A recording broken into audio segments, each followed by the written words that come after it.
Olá, senhores, sejam todos muito bem-vindos à Inove Educação. Eu sou a advogada e professora Lana Salé e estou aqui hoje para tratar de um tema importantíssimo para nós advogados. Elementos de prova em inquérito policial militar e investigação defensiva. Afinal de contas, os senhores sabem quais são as provas que podem ser produzidas em procedimentos administrativos de inquérito? Até quando o advogado pode agir? O que ele pode fazer? Ele questiona laudo, ele consigna em ata, ele acompanha diligência, ele acompanha depoimentos, ele colhe declarações, ele participa da investigação defensiva, ele precisa de uma permissão para a investigação defensiva? Olha, senhores, temos muitas informações para serem ditas. E o assunto é complexo, super importante. Mas antes disso, eu gostaria de falar um pouquinho sobre mim. Como eu falei, sou advogada e professora, sou militar R2 da Força Aérea Brasileira, fui assessora jurídica da Força Aérea Brasileira em São Paulo, sou especialista em direito público e direito militar, sou advogada criminalista, sou docente na pós-graduação em direito militar e direito público, sou com muita honra docente da Inove Educação e estou muito feliz de estar dividindo esse espaço com os senhores. Essa matéria ela veio de muitas perguntas, principalmente de advogados, quando eles começam a carreira ou quando eles se deparam com alguma situação diferente da cotidiana. E a organização militar muitas vezes não está preparada para recebê-lo, o advogado. Ela não sabe como proceder em relação às provas. E mesmo o advogado não conhece da organização militar ou até da delegacia de polícia. O procedimento administrativo, ele é sumário. O procedimento administrativo, ele tem a oficialidade, ele tem a indisponibilidade. Ele é muito importante, ele é rápido, ele busca autoria e materialidade de um crime. O nosso trabalho é continuação do curso do professor Caccioli. A gente já falou bastante sobre inquérito policial para os senhores, mas eu vou repetir aqui algumas coisinhas para que ele liga e os senhores entendam melhor os conceitos e os elementos de prova dentro desse procedimento administrativo. Bom, vamos lá. Primeiro, o inquérito policial ou inquérito policial militar, ele tem suas diversas características e muitas delas são idênticas. A oficialidade, a indisponibilidade, o não contraditório, que é inquisitorial, a ampla defesa, sim, nós temos ampla defesa. E mesmo a contradita, ela é muito discutida pela doutrina, mas nós não vamos entrar nesse ponto aqui. O nosso curso é prático, para você advogado que quer atuar no IP e no IPM. E que tipos de provas podem ser constituídas? Que tipos de provas podem ser arguídas, podem ser requisitadas? O encarregado de um IPM ou um delegado de polícia pode dizer não ao tipo de prova que o advogado arguir, que o advogado requisitar? As provas podem ser repetidas, elas deverão ser reconstituídas no processo ou uma vez realizadas no procedimento administrativo, elas são suficientes? Então, nós temos aí muitas perguntas, muitos pontos importantes para trabalhar nesse sentido. E o inquérito policial militar é isso. Um dos pontos que eu quero ressaltar referente às diferenças entre ambos é que o inquérito policial ele é conduzido pelo delegado de polícia. Ele é a autoridade de polícia judiciária quem conduz o inquérito policial e quem analisa a autoria e materialidade de um crime comum, diferentemente de um inquérito policial militar, em que a autoria e materialidade é analisada pela Polícia Judiciária Militar. Artigo 7º do Código de Processo Penal Militar, Decreto-Lei 1002 de 69. E por muitas vezes as autoridades desse rol taxativo delegam a um oficial que recebe o nome de encarregado.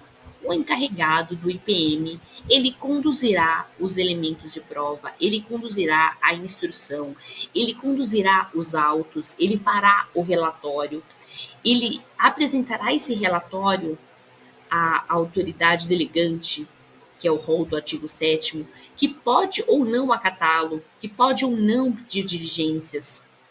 Então, a gente tem algumas diferenças aí muito importantes e nós temos que lembrar muito daquela questão, né? Réu preso, réu solto, os prazos. O mas tudo isso os senhores advogados já têm em mente. A nossa questão é prova, senhores. Quais são as provas que podem e devem ser constituídas e realizadas no correr de um IP ou de um IPM? Todas as que forem listas, que não afetem hierarquia e disciplina no âmbito do IPM, que não afetem a ordem. Então, as provas são listas. As provas não podem ser procrastinatórias? Mas o delegado de polícia pode indeferir uma prova? Sim, pode. O encarregado do IPM pode indeferir uma prova? Sim, pode. Desde que motive, fundamente.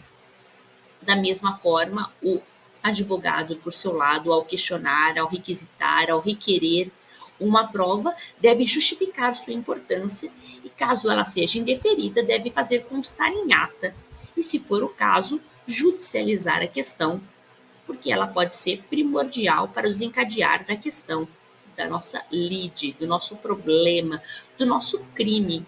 E vamos aqui fazer uma outra observação. Crime comum é diferente de crime militar. O crime militar, para quem não sabe, é fato típico, antijurídico, culpável com subsunção ao artigo 9º do Código Penal Militar. Subsunção ao artigo 9º.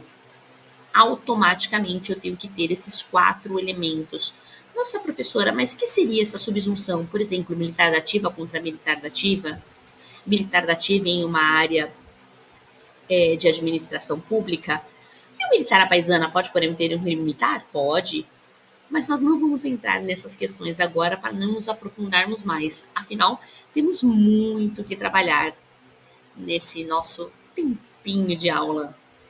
Esse tempinho que vai ser suficiente para te dar subsídios e para conhecer melhor o nosso IP, o nosso IPM e depois a investigação preventiva, investigação defensiva e fazer-se valer das prerrogativas. Senhores advogados, prerrogativas advocatícias devem ser preservadas. Estatuto da OAB, artigo 7º, faça valer. Preserve os seus direitos e os direitos dos seus clientes, mas o faça no momento correto, no momento adequado, conseguindo em ata. Mas o delegado se negou a consignar em ata, o encarregado disse que não o fará. Judicialize, judicialize, instrumentize essa questão. Senhores, a instrução probatória ela é feita nesse momento do procedimento. Na verdade, inclusive, eu gostaria de fazer aqui uma observação. Muitos falam em instrução probatória em procedimento administrativo e outra parte da doutrina fala em elementos de prova em procedimento administrativo. Uma diferença de nomenclatura, que no nosso caso prático não faz diferença, mas que é importante para que a gente dê uma lida, porque tudo isso dá robustez e traz não só a impressão, mas traz o conhecimento para o advogado e a certeza para que ele haja naquele procedimento administrativo. Lembrando que é um procedimento administrativo sumário, rápido, que será distribuído à justiça, seja ela militar ou comum. Ele não é arquivado na delegacia, ele não é arquivado na organização militar. Uma vez que ele foi instaurado por portaria, e ele é instaurado por portaria, chegou uma notícia crimes, veio um ofendido diretamente, tomou-se conhecimento de uma informação através da mídia ou qualquer outra forma, o procedimento deve sim ser instaurado e, para tanto, analisaremos quais os tipos de provas serão cabíveis. Portanto, senhores advogados, façam uma análise do caso, façam uma análise das possibilidades práticas e ajam clara, objetiva, diretamente, concisamente. Isso tudo é muito importante. Vou começar aqui com os senhores, dividindo a nossa tela, trazendo um pouquinho do nosso material, se os senhores me permitem, por favor.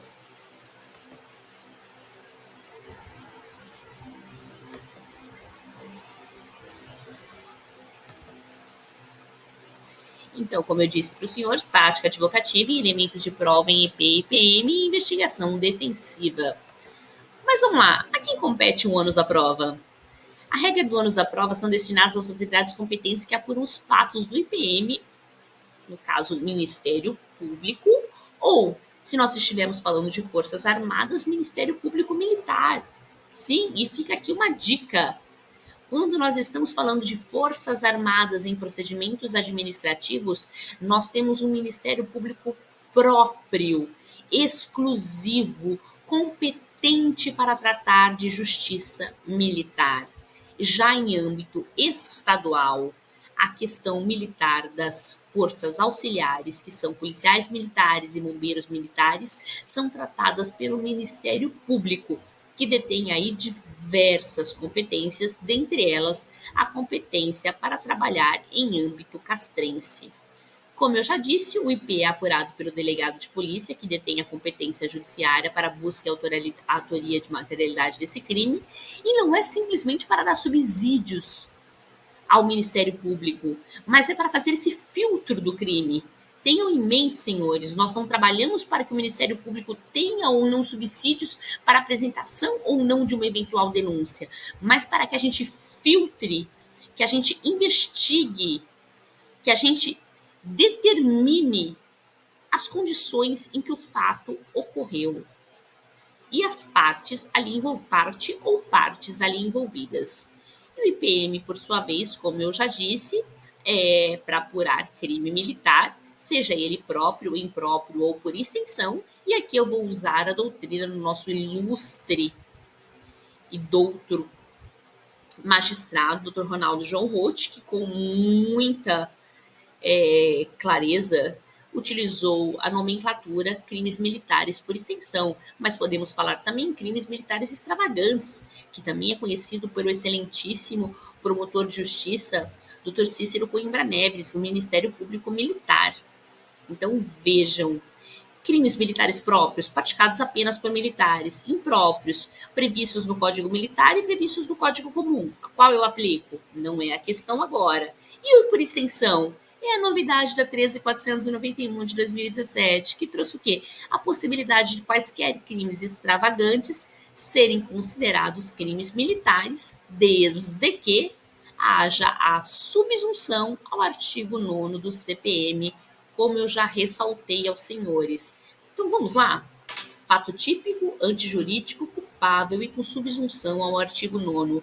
Você que vai trabalhar o inquérito policial militar, que vai ingressar numa organização militar, seja ela de força auxiliar ou seja ela de força armada, saiba qual é o procedimento, saiba quais são os elementos do procedimento administrativo e, principalmente, saiba com quem os senhores estão falando. O IPM é conduzido por um encarregado, sempre mais antigo que o investigado. Toda vez que nós soubermos quem é investigado, não necessariamente nós temos a certeza da autoria. Temos a certeza da materialidade, mas não da autoria. Então, isso é muito importante e sempre mais antigo. Quem conhece o direito militar, e nós falaremos em outros cursos aqui na Inove Educação, antiguidade é posto. Então, isso é muito importante. Feitas essas considerações, vamos partir aqui para o nosso material, até porque nós não podemos parar, temos muita coisa para falar durante esse nosso curso. Então, senhores, qual é a minha função na condição de investigador, na minha condição de encarregado, na minha condição de delegado de polícia, na minha condição de buscar ali o que realmente aconteceu, o que, quando, por quê, onde, quando, quem? São perguntas que devem ser feitas e serão feitas. Eu busco autoria e materialidade através de provas diretas ou indiretas, documentais ou não. Então aqui nós vamos falar de diversos tipos de prova, que são muito importantes. Provas documentais, elementos básicos, ficha criminal, antecedentes, exame grafotécnico, se necessário, documentos referentes à licitação, documentos referentes à fraude. Por que não? Todos esses são documentos. Ou outros tipos de provas, provas periciais, balística, perícia de pessoas ou coisas. E, gente, vamos lá. Exame de corpo de delito se dá sobre coisas ou pessoas. Não é apenas sobre pessoas. Nós temos exame necroscópico, temos diversas outras situações das quais nós traremos aqui no nosso curso, visando de forma sumária essa análise procedimental. Então, vamos dando sequência. Espero que os senhores estejam gostando e fiquem aqui conosco na Inove Educação. Nosso próximo slide é super importante.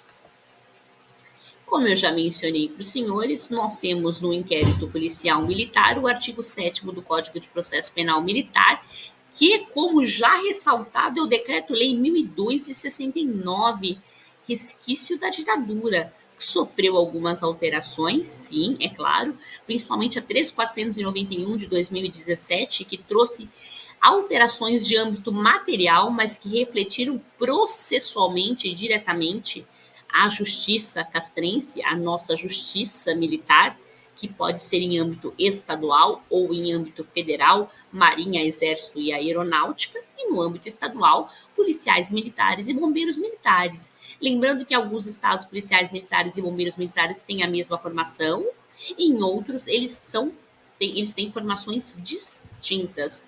E aqui está o rol do artigo 7º para que os senhores conheçam um pouquinho dessas autoridades e o mais importante, que elas delegam, na maioria das vezes, para o encarregado, que é o oficial mais antigo, para conduzir essa instrução, essa investigação. Cuidados a serem tomados. Vejam só. Agora nós chegamos a um ponto super importante. As investigações criminais preliminares no caso do IPM no Sistema Processual Penal do Estado Democrático de Direito assumem dupla função, qual sejam fornecer subsídios à denúncia e servir de filtro para que não se submetam os indivíduos ao constrangimento de sofrerem uma estigmatização, de responderem a uma ação penal infundada em nítido desrespeito à dignidade humana. HC 30.091/2003-7, do Rio Grande do Sul, relator ministro Marcos Martins Torres. Então, como eu disse, nós temos sim a função de fornecer subsídios ao MP? Temos, mas nós funcionamos como um filtro. E aí, de novo, voltamos ao princípio da dignidade da pessoa humana, previsto na Constituição Federal, previsto nos tratados e convenções internacionais dos quais o Brasil é signatário, Pacto de São José da Costa Rica, Pactos de Direitos Civis e Políticos, Pacto de Nova York e muitos outros. Isso é expresso, isso é o artigo 5º. Então, isso tem que ser levado em consideração a todo momento por nós, advogados, na condução de um procedimento ou de um processo. No caso aqui, estamos falando em procedimentos administrativos. Como já dissemos em outra oportunidade, mas em suma, as provas oriundas de outras que sejam ilícitas não devem ser consideradas, porque elas vêm daquela teoria dos frutos da árvore envenenada, uma prova que já trouxe em si sua ilicitude contaminou as demais. Mas o que eu faço? Eu anulo todo o procedimento? Eu anulo simplesmente aquela prova? Eu anulo mais para frente o processo e mando ele retornar? E aí nós temos todos os tipos de situações, senhores. Situações as quais os senhores verão conosco na prática. Uma prova ilícita não necessariamente anula um procedimento. Tudo depende da relação em que ela trouxe ao caso e a sua pertinência e que ela coadune com os interesses dessa investigação. Se por acaso ela estiver ilícita, envenenada, de forma a levar a um entendimento errôneo ou distorcido, sim, ela será considerada nula ou anulada, podendo o procedimento ser devolvido ou podendo, inclusive, ser interrompido. Bom, senhores, chegamos aqui ao final da nossa primeira aula. Muitíssimo obrigada por estarem conosco. Essa professora agradece imensamente. Mais uma vez recebam os meus cumprimentos e os cumprimentos da Inove Educação. Vamos dar um intervalinho e partimos agora para a nossa próxima aula, nossa aula 2, dando continuidade.